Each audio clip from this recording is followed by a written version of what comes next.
Hello students, good morning to all of you. उम्मीद है आप सभी लोग अच्छे होंगे और कोविड के नियमों का पालन कर रहे होंगे। आज हम लोग बात करने वाले हैं कंप्यूटर प्रोटोकॉल्स की। तो शुरू करते हैं। Internet protocols.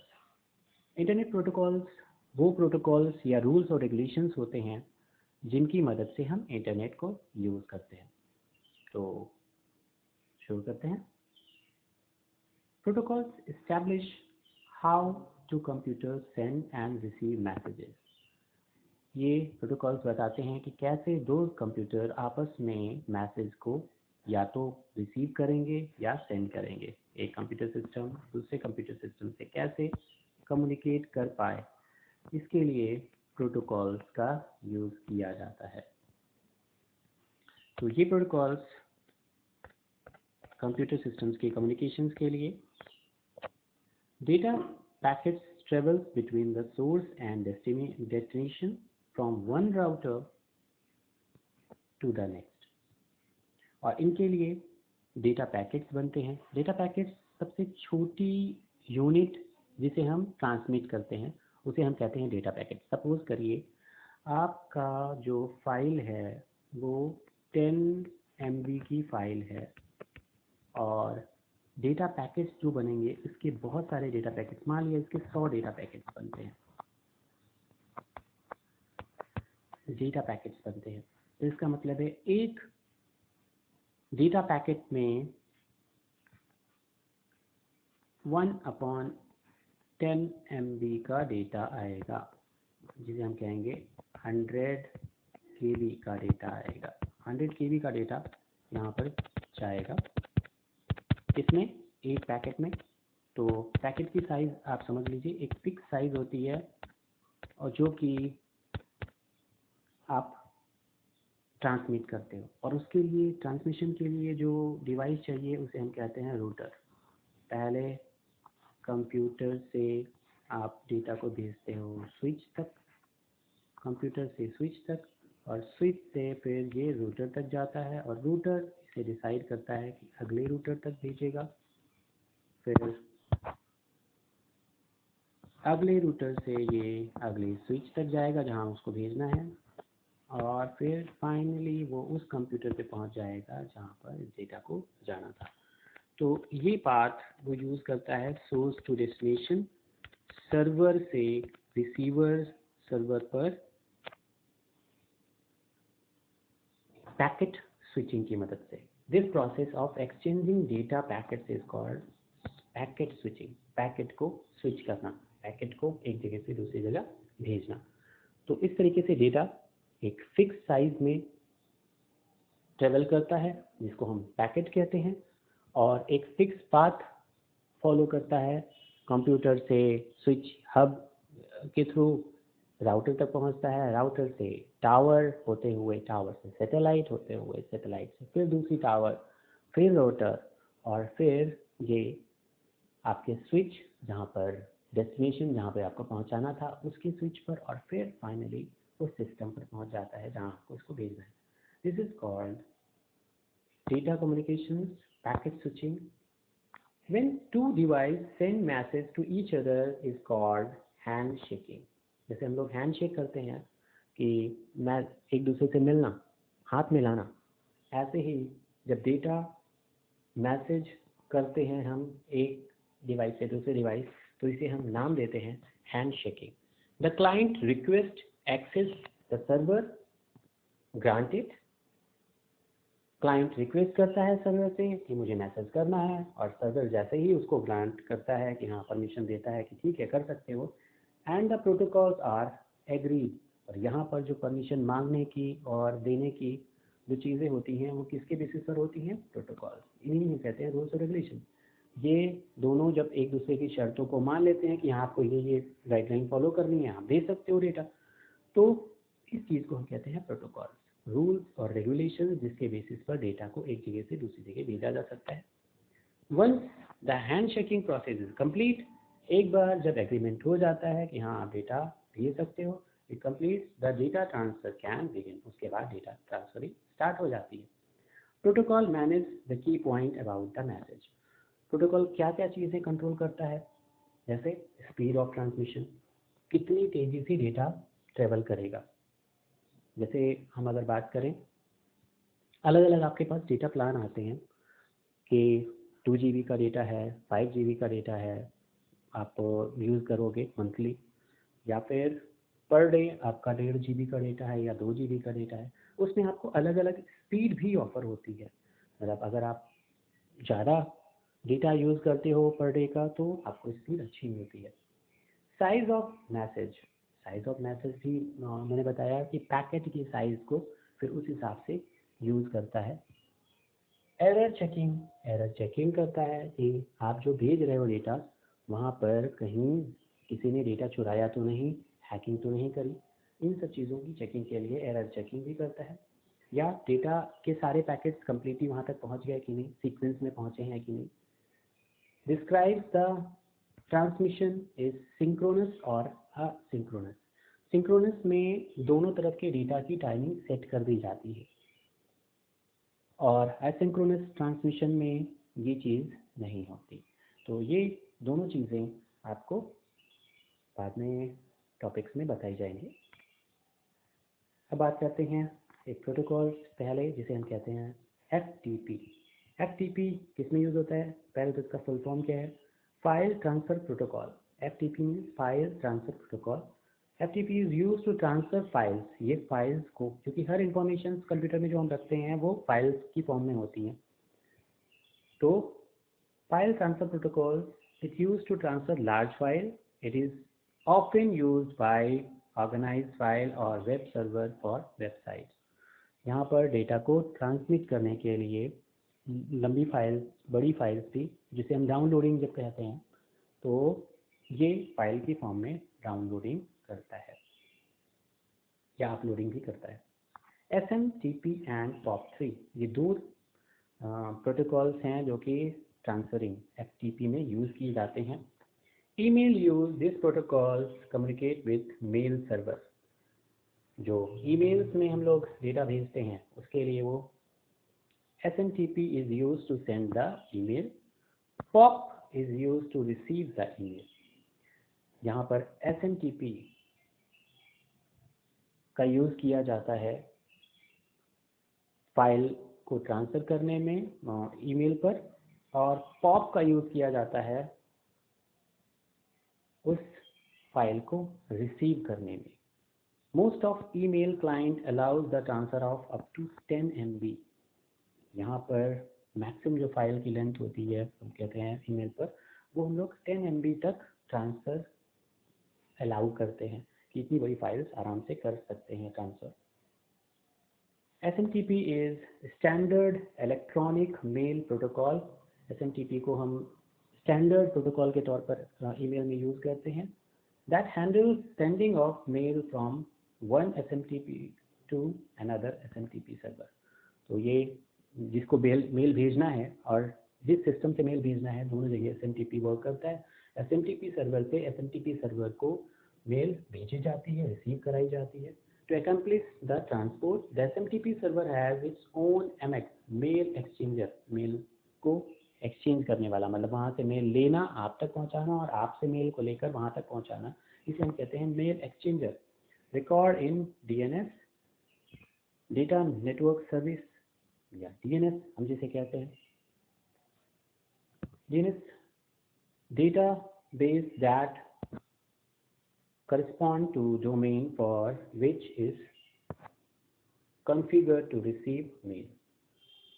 ये DNS की मदद से आप तक मेल को पहुंचाने का और लेने का काम जो SMTP कर रहा था उसमें हेल्प करता है। Web server is also called request and response protocol. Web server में भी रिक्वेस्ट और रिस्पॉन्स प्रोटोकॉल होता है कि आपने मेल को भेजा तो आप रिक्वेस्ट पहले सर्वर से करते हो कि क्या मैं भेज सकता हूँ मेल। वो चेक करता है कि आपके पास डेटा प्लान है कि नहीं, आप एप्लीकेबल हो कि नहीं। अगर आप एप्लीकेबल हो, प्रोटोकॉल सारे आपके वर्क कर रहे हैं, तो वो परमिशन आपको अलाउ कर देता है, रिस्पांस देता है यस में। और अगर ये चीज़ें फुलफिल नहीं कर पाते तो वो नो में रिस्पांस करता है, फिर आप नहीं कर पाते हो। Protocol because communication between the browser and server take place in request and response pair. ये रिक्वेस्ट और रिस्पॉन्स पर ही वर्क करता है ये कम्युनिकेशन सर्वर और क्लाइंट का।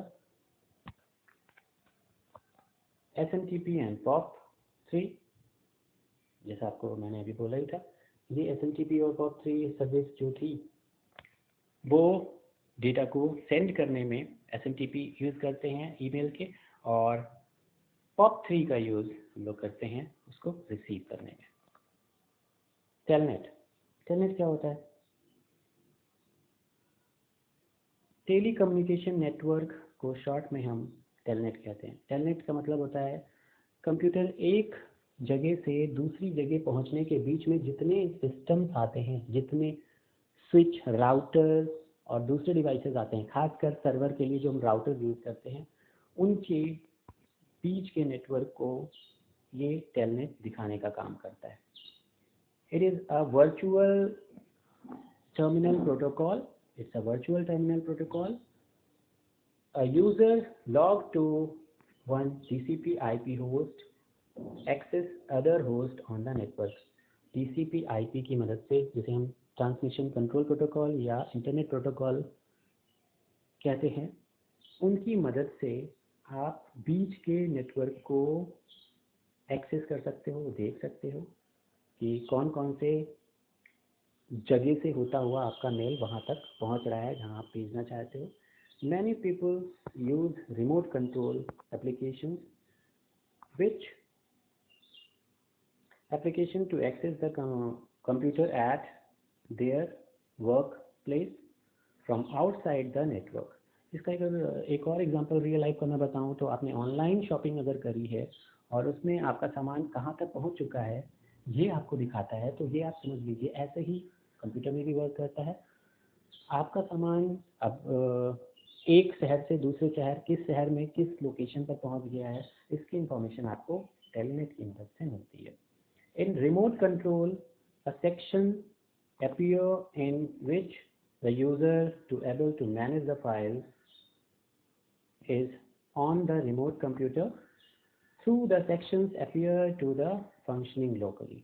ये कह रहा है कि रिमोट लोकेशन से आप उस लोकल टर्मिनल की इंफॉर्मेशन पता करते रहते हो, दिखाता रहता है वर्चुअली आपको, ताकि आपको इंफॉर्मेशन हो सके कि अभी आपका जो डेटा है वो कहाँ तक पहुँच गया है।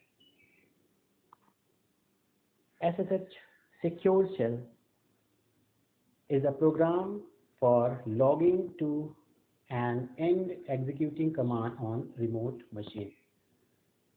ये क्या करता है? ये एक तरीके का प्रोटोकॉल है जो सिक्योर करता है आपके डेटा को, प्रोग्राम को लॉगिंग करने में on a remote machine.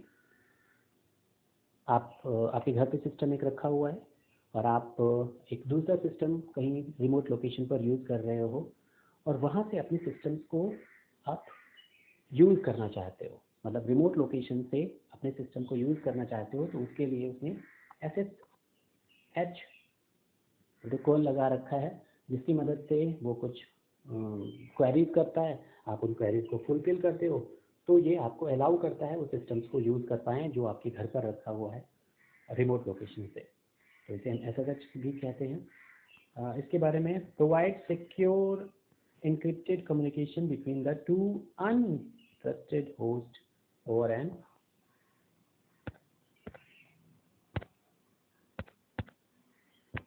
Network. इसका एग्जांपल्स अगर मैं बताऊं तो आपने सपोज करिए अपने घर में एक CCTV कैमरा लगा रखा है और उसका कनेक्शन अपने मोबाइल फ़ोन से कर रखा है, और एप्लीकेशंस जो आपके घर के CCTV कैमरे को के द्वारा आपको चीज़ों को दिखाती है, आप रिमोट लोकेशन पर होते हुए इन सारी चीज़ों को देख पाते हो। सिक्योर है, लेकिन उसके लिए आपको कुछ पासवर्ड, कुछ डीलिंग करनी पड़ती है। ये कहलाता है सिक्योर सेल। इसकी मदद से आप सिक्योरिटी प्रोवाइड करते हो और चीज़ों को देख पाते हो रिमोट लोकेशन पर।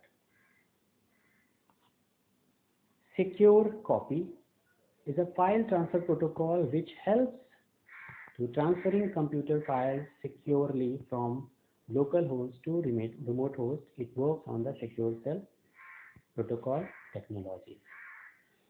ये क्या करता है कि आपके सिस्टम्स में अगर कोई प्रॉब्लम आ गई, सपोज करिए कि हम एक मैकेनिक हैं, सॉफ्टवेयर मैकेनिक हैं, और रिमोट लोकेशन पर हम आपके सिस्टम में कोई प्रॉब्लम आ गई और आप कह रहे हैं कि इस प्रॉब्लम को सॉल्व कर दो, और मैं वहाँ पे पहुँच नहीं सकता फिजिकली, मैं वहाँ पे जाके उस प्रॉब्लम को सॉल्व नहीं कर सकता, तो मैं क्या करूँगा, सिक्योर सेल, सिक्योर कॉपी की मदद से आपके सिस्टम्स को अपने सिस्टम पर उठाकर, मतलब आपके सिस्टम को थोड़ी देर के लिए छोड़ दीजिए, और जैसा मैं बताता हूँ, मतलब एज अ सॉफ्टवेयर इंजीनियर मैं आपसे कहूँगा कि ये चीज़ें करिए अपने सिस्टम में, और फिर मैं इसे देख लूँगा, मैं यहीं से इसे ठीक कर दूँगा।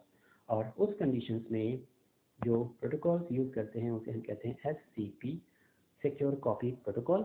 और वहाँ पर आपका सिस्टम अपने सिस्टम पर लिखाकर, मतलब मैं अपने सिस्टम पर उठा लूँगा और सारी चीज़ें आपके सिस्टम की मेरे सिस्टम पर दिखने लगेंगी, वहाँ जो प्रॉब्लम्स हैं उनसे शॉर्ट आउट करूँगा, और फिर आपका सिस्टम दोबारा से चलने लायक हो जाएगा या प्रॉब्लम शॉर्ट आउट हो जाएगी।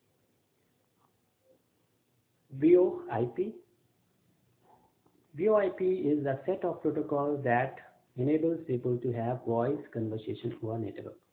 ये प्रोटोकॉल जो होता है वो वॉइस के लिए होता है, जब आप कम्युनिकेट करते हो, जिसे हम कॉन्फ्रेंस कॉल कहते हैं।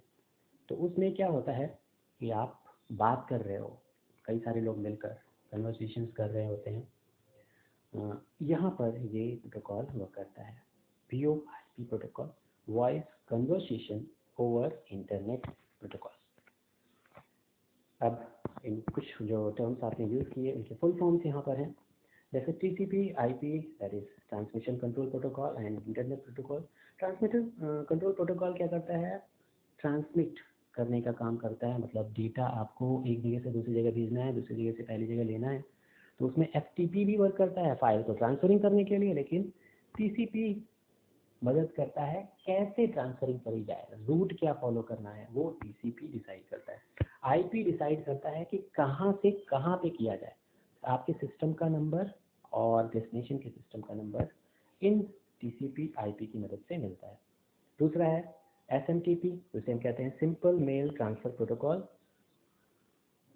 आप आगे इसके बारे में जानते हैं कि ईमेल को ट्रांसफर करने में और रिसीव करने में इसका यूज़ किया जाता है। पोस्ट ऑफिस प्रोटोकॉल, ये रिसीवर एंड पर आपके होता है और डेटा को, ईमेल के डेटा को रिसीव करता है। HTTP, hyper text transfer protocol, इसके बारे में आप अच्छे से जानते हैं कि जब भी हम सिस्टम ऑन करते हैं, इंटरनेट चलाते हैं, तो सबसे स्टार्टिंग में एक वर्ड जो ये प्रोटोकॉल लिख के आता है, या तो HTTP होता है या फिर HTTPS, जिसे हम कहते हैं hyper text transfer protocol secure. Secure में प्राइवेट आपको एक तरीके से पेड इंटरनेट चैनल्स मिलते हैं जिनमें आप सिक्योरिटी के लिए कुछ एक्स्ट्रा पैसे खर्च करते हो, तो HTTPS करके वर्क कर रहा होता है। और HTTP क्या करता है, ये बिना सिक्योर इंफॉर्मेशन को, जहाँ से आप इंफॉर्मेशन आसानी से डाउनलोड कर सकते हो, दैट इज़ नॉट सिक्योर, तो वहाँ पर HTTP वर्क करता है। लेकिन जहाँ पर कभी आपको प्रॉब्लम आती है कि अगर आपको डाउनलोड करनी है तो आपको ये मनी पे करनी पड़ेगी, वहाँ पर HTTPS वर्क कर रहा होगा। ये सिक्योर प्रोसेस के लिए होता है। फाइल ट्रांसफर प्रोटोकॉल मैंने आपको बताया, FTP, जिससे कि कुछ भी आपको डाउनलोड करना है या अपलोड करना है तो आपको फाइल ट्रांसफर प्रोटोकॉल का यूज़ करना ही पड़ेगा। टेलनेट, तो आप वो पाथ देख सकते हो जिसके थ्रू डेटा ट्रांसफ़र किया जा रहा है, या उनके बीच के सिस्टम्स को जहाँ से जहाँ तक डेटा जा रहा है उसको दिखाने का काम करता है virtually. SFTP, secure file transfer protocol, जैसे FTP में था, HTTPS में था, ऐसे ही FTP में भी सिक्योर में, इसमें इनक्रिप्टेड और डी इनक्रिप्टेड फॉर्म में, जैसे अभी बताया गया था पहले कि डेटा को भेजते वक्त फाइल को उसे इनक्रिप्ट कर दिया जाता है, ताकि रास्ते में अगर किसी ने फाइल आपकी चुरा ली तो डेटा उसको उस तरीके से दिखाई ना पड़े जैसा आपने भेजा था, कुछ अलग कैरेक्टर्स में फाइल्स में दिखाई पड़े, इनक्रिप्टेड फॉर्म में दिखाई पड़े, तो इसे हम कहते हैं फाइल ट्रांसफ़र प्रोटोकॉल सिक्योर। फिर PPP, point two point protocol, एक सिस्टम से दूसरे सिस्टम्स को डायरेक्ट कम्युनिकेशन जब हम करते हैं तो point two point protocol follow होता है। चलिए आज के लिए इतना ही। अभी आपको जो ये फुल फॉर्म है ये सारे नोट करने हैं। इसके अलावा इन टॉपिक्स में जो चीज़ें मैंने बताई, प्लेगरिज्म है, दूसरी चीज़ें हैं